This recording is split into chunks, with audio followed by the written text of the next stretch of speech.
చేయాలా వద్దా? 10 ఏళ్ళు కారు అధికారంలో ఉంది, 10 ఏళ్ళు హరీష్ రావు కదా మంత్రి, 10 ఏళ్ళు మైపాల్ రెడ్డి కదా కారు గుర్తు ఎమ్మెల్యే. ఎవరు తెచ్చిండు మాదారం కంకర మిషన్లు? ఎవరు తెచ్చిరే? అడిగేటోళ్ళు లేడా? నేను అడిగిన దుబ్బాకి ఎమ్మెల్యేగా మీ ఊరికి వెళ్ళి కొంతమంది డీసీఎం కట్టుకొని నా దగ్గరకు వస్తే కలెక్టర్ తోటి వెళ్ళి పెట్టుకొని ఇంకా ఈ తమ్ముడు వచ్చిండు. ఈయన వస్తే క్రెషర్ ఆపుతావా సత్తావా అని కలెక్టర్ ను బెదిరించిన, చెప్పిన అంటు పెడతా బిడ్డ, టెంట్ అయితే అంటు పెడతా అని చెప్పిన. నేను కొట్లాడితే ఆ మాత్రం ఇంకా నాకు ఆగింది.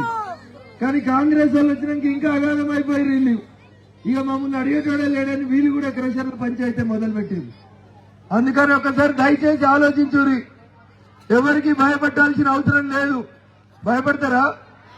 పాండవులు 5గురే ఉంటారు. ఎంతమంది ఉంటారు? కౌరవులు ఎంతమంది ఉంటారు? 100 మంది ఉంటారు. ఇవాళ ఈడ మా బండి మీద కూడా 5గురే ఉన్నారు ఈడ పోటీ చేసేటోళ్ళు.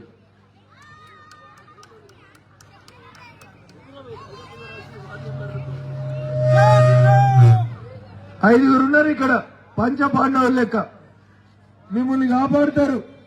అవసరమైతే వాళ్ళు వనవాసానికి పోతారు, పోలీసులతో దెబ్బలు తింటారు. కానీ ఊర్లో కొత్త కంకర మిషన్ రాకుండా ఆగాలంటే దేనికి వేయాలి ఓటు? దేనికి వేయాలి? అచ్చా కంకర మిషన్ రావాలా? ఇంకో రోజు తెచ్చుకోమని చెప్తామా? చెప్తా, హరీష్ రావుకి చెప్తా. వాడికి ఎన్ని నిండా నిండాయానికి మల్లన్న సాగర్ నీళ్లు తాగితే నిండాయి, మాదారం కంకర బుక్తే కూడా నిండేదాన్ని కడుపు. అందుకని ఒకసారి ఆలోచించుకోరు. కారుకేస్తే కంకర మిషన్లు, చెయ్యికెత్తే దుమ్ము ధూళి తప్పితే మిగిలది. రేపు మీరు ఈ 5గురిని గెలిపి కౌన్సిలర్లుగా నెల రోజులలో మీ ఊర్లో కంకర మిషన్లు బంద్ చేపిస్తాం. ఊరునొకటి చేసి 100 మంది హరీష్ రావులు వచ్చినా, 1000 మంది దామోదరులు వచ్చినా ఈడ కంకర మిషన్ లాగాలంటే కమలం గుర్తోళ్ళు 5గురు వస్తే చాలు తప్ప వేరే ఎవరెవరు పనిచేయడు. నిజంగా మీకు మీ బిడ్డల మీద ప్రేమ ఉంది, కంకర బ్లాస్టింగ్ ఆగాలి, మాదారంలో మేము మంచిగా బతకాలని మనకందరికి కూడా కోరికుంటే అన్న దేనికి వేయాలి ఓటు? దేనికి వేయాలి? చలి పెడుతుందా? నాకైతే ఆకలి అవుతుంది. పోదామా? ఒకసారి గట్టిగా చెప్పు, పోదాం. కమలం గుర్తుకే యాదుకుంటుందా ఓటేసేటప్పుడు? ఏమి యాదికి రావాలి? ఓటేసేటప్పుడు కంకర మిషన్ యాదికి రావాలి. రోజు బువ్వ వెండుకున్న బువ్వ గిన్నెల మీద వేరుకపోతున్న పౌడర్ యాదికి రావాలి. ఆ కంకర మిషన్లను మీ ఊరికి తెచ్చిన కారోడు చెయ్యోడు యాదికి రావాలి. అప్పుడు గాని మీరు కసిగా ఓటు కమలం గుర్తు కోటేయారని చెప్పి ఈ సందర్భంగా తెలియజేస్తూ 10వ వార్డుకి వెళ్ళి పోటీ చేస్తున్నటువంటి మిత్రుడు రాజు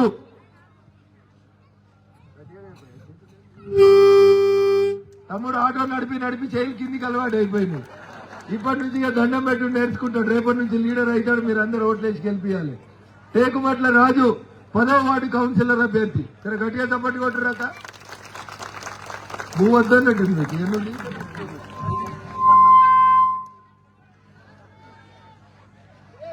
11వ వార్డు నుంచి పోటీ చేస్తున్నటువంటి మీ అందరి ఓట్ల కోసం వచ్చినటువంటి తమ్ముడు మహేష్ ని ఆశీర్వదించాలి. ఎందుకంటే నేను దుబ్బాకలు ఎమ్మెల్యే ఉంటే డీసీఎం కట్టుకొని వచ్చి వీళ్ళంతా దుబ్బాక దాకా. మా ఊర్లో కొత్త కంకర మిషన్ వస్తుంది సార్ ఆపమని, అందులో మహేష్ కూడా ఉన్నాడు. అప్పుడు మహేష్ నేను కౌన్సిలర్ అవుతా అని అనుకోలే, బీజేపీ ఆయనకు టికెట్ ఇస్తుందని అనుకోలే. మా ఊరికి కంకర మిషన్ ఆపన్నా అని వచ్చిండు మహేష్. ఏం లేనప్పుడే మీ ఊరికి సేవ చేద్దామని వచ్చిండు. రేపు గెలిపిస్తారా? గెలిపియరా? ఇక మీరు మంచోళ్ళు అయితే గెలిపిస్తారు. 12వ వార్డుకి వెళ్ళి సోదరి హీరాబాయి పోటీ చేస్తుంది. అమ్మ దండం పెట్టి. వయసులో అందరికంటే పెద్దది అయినా మీకు సేవ చేయాలనేటువంటి ఒక మంచి ఆలోచనతో మీ ముందుకు వచ్చింది. వీళ్ళ కొడుకు రమణ్ సింగ్ తెలుసు అనుకుంటా మీకు.